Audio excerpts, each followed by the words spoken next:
Hi, this is John Mason. How is everybody? Hope everyone's bearing up well to the heat. Yesterday was the anniversary of D-Day, when on June 6, 1944, troops of the American forces combined with the French and British and Canadian and other freedom-fighting peoples landed on the beaches of Normandy. Took terrible casualties, terrible losses, much death, in order to bring to an end Nazi domination over Europe.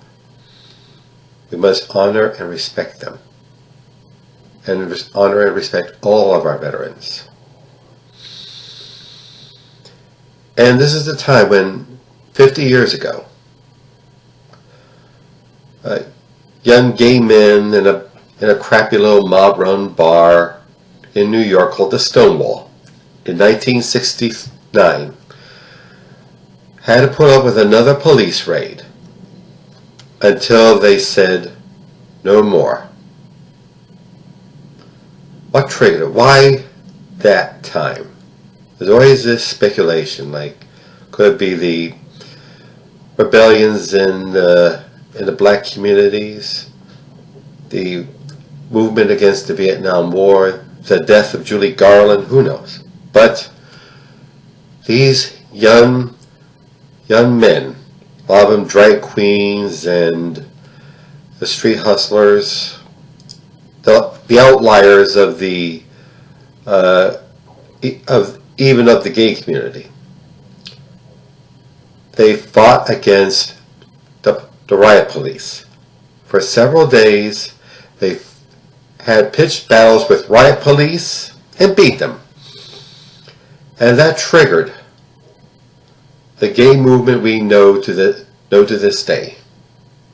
There had organizing, a very subterranean organizing among gay people before then. The documentary Before Stonewall records all that. Go see it, it's excellent.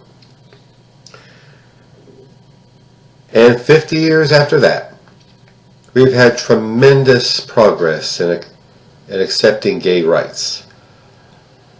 Gay organizations for every ethnic group, every religious group, every profession, gays serving openly in the military, and legally marrying, but there are setbacks. We have a commander-in-chief who is trying to prevent, because of some lame excuse,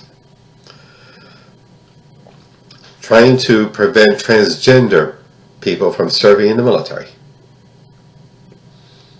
And we have this movement among state legislatures for religious freedom bills, which gives people the right to use religion as an excuse to discriminate against whoever they choose. And it doesn't have to be LGBT people. I, being of a religious minority, Jewish, could be subject to such discrimination. They could say, we don't hire Jews, or we don't serve Jews. That could happen. It has in the past, just before the Second World War, and after the Second World War, that was called into question. After the Second World War, people began questioning, is discrimination based on religion or race or ethnicity acceptable? And we come to that conclusion, no. But my point is, there is a movement to push us backwards in fighting against racism and homophobia and sexism and anti-Semitism. Organized movements are trying to take away our rights.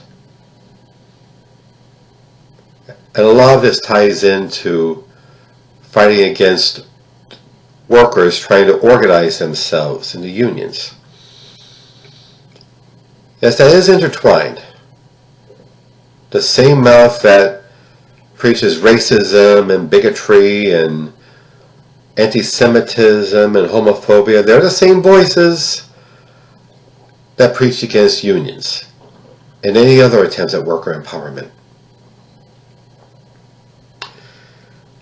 And trust me, I will take my humble little spot in the fight. Oh, yes. Another thing. It was about 30 years ago. Yeah, 30 years ago. Was the Tiananmen Square incident in China, where in Beijing, university students were camped out in Tiananmen Square pushing for democracy. Just as the same way that peaceful protests put an end to the Stalinist regimes in Eastern Europe and in the Soviet Union. They were hoping that peaceful protests would also bring change to their country in China. But alas, the army declared war on it. Using the army, the state declared war on its own citizens and massacred the peaceful university students protesting. That's what we're up against. And don't have any doubt it could come to this country, unless we make our stand here and now. Let the work begin now. Let us organize so that we can fight this. Thank you. Have a good day. Enjoy your summer. Bye.